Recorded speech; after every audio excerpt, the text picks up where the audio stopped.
So this is my review of the 5th March 2025 edition of NXT. I think a perfectly fine show, a 3 out of 5 show, and I think it was kind of, was going to happen because next week is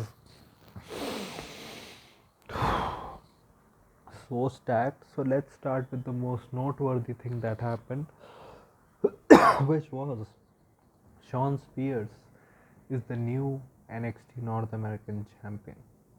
I don't know what my title of the video will be, but it will be probably related to that. I think the match was fine. Of course, it is a Shawn Spears to Tony D'Angelo match, so it will be slow.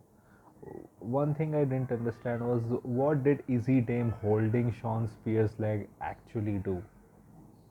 And then why when Tony D'Angelo threw stacks onto when Shawn Spears threw stacks into Tony D'Angelo, a disqualification didn't happen. Maybe you can say ref's discretion, but even after that, like Stacks could have just either standing and moping could have just started beating up Shawn Spears, declare a disqualification, and Tony D'Angelo would have held the title.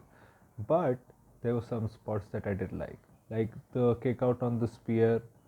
That was a good spot. It got me. The kick out after Shawn Spears hit his finisher after the whole stacks things happened. Also, like got me. And in the end, the finish was also good.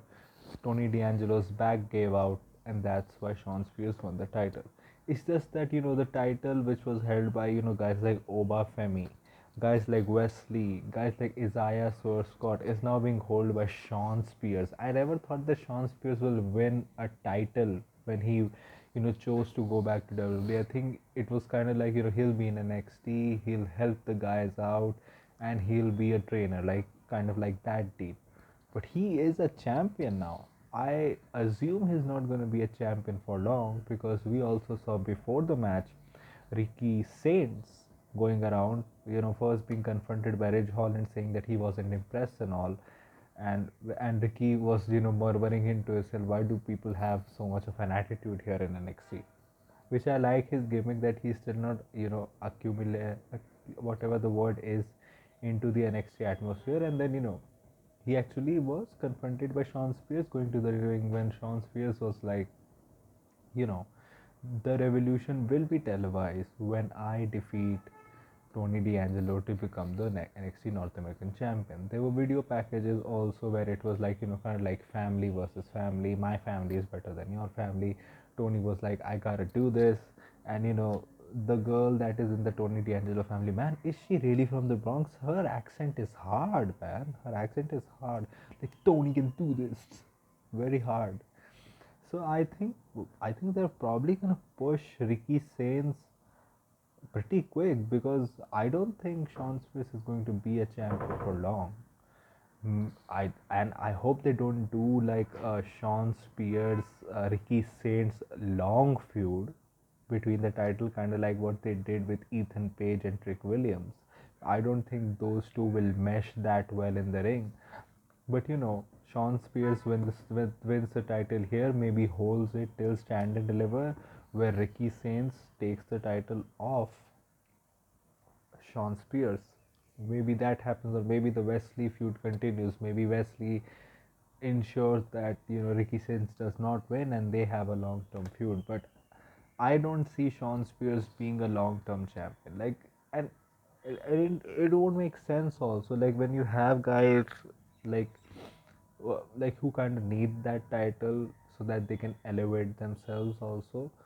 So you don't need him to be champion. You also had Jordan Grace versus Cora Jade, where their whole feud essentially on social media was Jordan Grace trolling her about her silicone boobs and all, and on TV it was essentially where uh, Jordan was demanding a match against Roxanne because Roxanne didn't talk to her in a good way. Then Cora interrupted. She was like, "Why are you talking about Roxanne and all?" And Jordan was like, "Oh, you're under a shadow." And it was decided that Jordan will face Cora.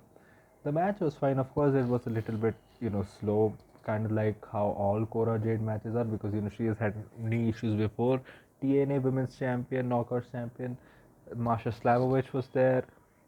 I hope Cora is fine because when we went to commercial, we came back and then Cora was just there in the corner with the EMTs talking to her. And on footage that we saw on Twitter, when they were locking up a little bit, Cora said that, my knee, it's all fucked up. So she walked out. I thought that she was gonna attack Jordan from the back because Jordan was doing this and all with her taunts and she was holding her face and going away. First I didn't even think it was her knee. I thought it was her face because she was holding her face and her leg a little bit. But she just went out of the ring and Jordan won the match. And then backstage Roxanne attacked Jordan and it was decided that next week it's going to be Jordan Grace versus Roxanne Perez on NXT Roadblock, an already stacked Roadblock. We also had Hardys in the ring with that TNA title does not look good. Like it looks like same as the TNT title when Cody had that, and that looked bad, and this looks bad too. And they were essentially they were confronted by Hank and Tank. Earlier they were like, we are so glad to be back and all that, yada yada yada. And they were like, we want to face you because and they put over Hank and Tank a lot. I was like, why are they giving Hank and Tank so much appreciation? Like they're Hank and Tank literally. Like we Matt Hardy said that we see the same extreme in your eyes that we were back in '98. But then Josh Briggs and Inamura come out and they're like, stop kissing the Hardy's asses. And then Hank and Tank hit. They said that we'll go extreme, and they hit like two good suicide dives, and then they brawled to the back. And then you had kind of like a cringy moment, but I would say kind of funny also, where Matt had been, Fraxium, I knew you'd come, and then they turned back, and Fraxium just spawned out of nowhere. And they hyped up their match, that we are having a dream match next week. Let's see who the best tag team is. And that's how they're hyping up their tag match for the TNA tag titles next week on NXT Roadblock, Fraxium versus the Hardy Boys. The show started with a great tag match between Chelsea Green and Piper Niven versus the the odd couple Zarya and Sol Ruka. So, and there was a kid legit shock when Chelsea Green came out. She got a good pop. Piper Niven also showed out a lot in this match. Like she hit like I think either it was a jumping, topic on Hilo, or I don't know what it was. And like she got really cheered. I thought that she was in her element in here in NXT also. Like Chelsea Green got busted open, like her nose got busted open. Like they hit some cool moves. Like I think Soul, I think it was either Zarya or Soul had Chelsea Green in like a doomsday device position, and the other partner did like a jumping swanton from the top rope. And even the finish, like Piper, like I think Zarya moved, so Piper like gave like a running splash to Chelsea by mistake, and then Soul Ruka hit a Soul special on Chelsea Green and won the match. So I'm thinking probably Chelsea Green probably defending her title maybe in like 2 weeks against Soul Ruka, and it's good also. I hope that the Chelsea wins and then they like show that footage on SmackDown also. Like that is a good thing for her. I think I'll talk more about Chelsea Green's how to improve her reign and character more on the SmackDown review, but this will be a good defense for her maybe in 2 weeks. So Soul Ruka wins, and I'm liking them as a tag team. I really like it. Then you had Kalani versus Jada Parker also.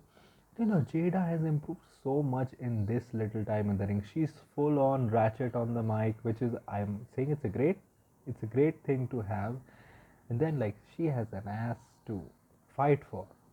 And this match was good also. It's just that this match was a little weird to me that it was a long match.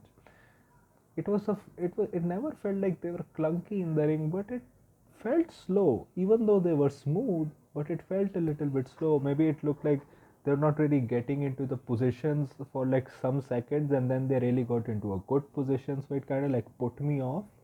But in the end, the finish was also good. She hit her with the hypnotic, and Jada won, and looked at the camera, was like, Stephanie or Julia, whoever wins, I'm coming for you next. So probably, Stephanie is gonna win, and her first defense is probably going to be against Jada Parker. Like, I won't mind if Jada Parker goes on and maybe if the NXT North American Championship is vacated, she goes on to win it. But I think she's still early in her development, so it doesn't really matter if she wins or not. So I think they'll probably give someone like a Jordan Grace that NXT North American Women's Championship if it gets vacated. But then you had a video package of Stephanie and Julia, and then Vic Joseph was kind of like uh, unification. I was like, unification. This division needs a secondary title. I don't think a unification should happen. And you know what, like Sean Spears and Tony D'Angelo were having a serious feud, and then you just have Booker T going, Spears is happy because he has Izzy Dame in the corner. And like, is this a serious feud? Why are you saying that stuff right now? You also had, like, I'm liking this serious trick, man. Like, I thought that he can only play a heel if he was that, when he was heel in Carmelo Hayes's corner. But this serious heel trick is good. Like, they were having crash out trick chance for him also. Like when Jada won, like I was saying, like a white girl doing, she was like grooving, doing all this. So Trick, was confronted Kale Dixon because he was talking about his match with Eddie Thorpe with, Ava, and but Kale Dixon interrupted. He was like, "Get the fuck out of here! I'm talking." Essentially, he was like that. But Kale was like, you're talking about us going to Andre Chase because he said go to Chase. It is because of you that Chase U is gone because you put him in that situation, which is kind of true. And then it was decided that he will face Kale Dixon later in the night with, I don't know who that goofball's name is. Let's see what happens there. Like, I'm also like not sure who is facing uh, Fraxium at Stand and Deliver. Like, it looks like it's probably gonna be one of Hank and Tank or Inamura and Briggs, but I hope it's, if I'm maybe most probably Josh Alexander is not coming there to NXT, so I hope it's Tavlon Heights and Miles Bone, because Tavlon Heights has really improved in the ring. I hope they get a push.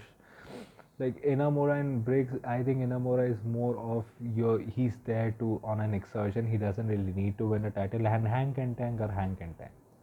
So I will hope that No Quarter Catch Crew gets another title shot and they win the championships at Chandelier, and then we have Fraxium on the main roster. I'll be very happy with that.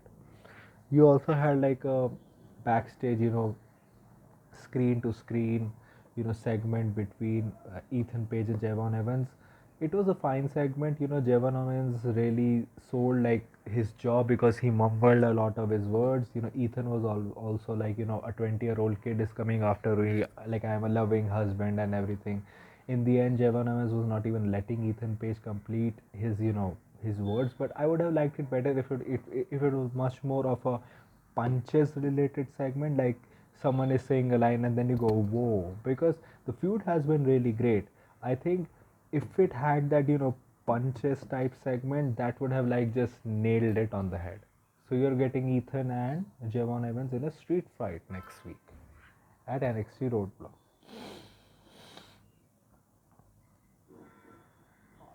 Was there anything else that I missed from the show? I think I have talked about everything that happened on the show.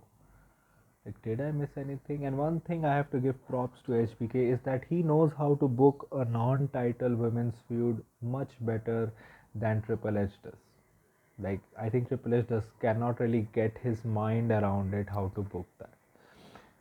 And I think one thing is you also had, Oba and Moose kind of doing their, press conferences in the, like, hyping each other up and then talking about how both need to win the match. Ava also, was there and she announced that, Roxanne will face Jordan Grace at Roadblock also. She was interrupted by Fatal Influence because Fallon and Lee, looking hot as well. Like, except the third woman, like JC Jane and Fallon and Lee are very hot. And Kyle Henley was like, when will I get my mandated rematch? And she was like, we'll talk about this later. But she was like, we'll talk about this right now. And Ava was like, I'm not having this shit. And she just walked away. So maybe we'll see a Fatal Influence, run in next week. I hope this doesn't end in a DQ because that will be abject trash. But that was my NXT review, a perfectly fine episode. I think the Stephanie Walker and Julia video package has me hyped for next week, and maybe people will be hyped by the Oba Femi and Moose press conferences. So it is probably going to be 1-1 NXT to TNA because probably Hardys will retain their titles, but Oba will probably defeat Moose. Will defeat Moose. What? Not probably. 100% defeat Moose. So it will be 1-1. And I think next week's show will be great. Let's see what the ratings of this show is because it has been preempted in a few markets because of Trump's speech. So it's probably gonna hurt NXT and Evolve too, and a little bit of AEW also. So let's see what happens in the ratings. But it was a perfectly fine 3 out of 5 show. So if you like this type of content, so that was for me for today. So if you like this type of content, like this video, share and subscribe. If you don't, then share it with those who do. My social media links, which are my X/Twitter link, is in the description along with my Instagram link. So go follow me on those social media platforms. My UPI ID link, which is shabboy@okicici, is in the description also. So go donate any amount of money which you can, which can help me make YouTube a permanent career option. So that was it for me for today. So thank you. Goodbye. Alvida.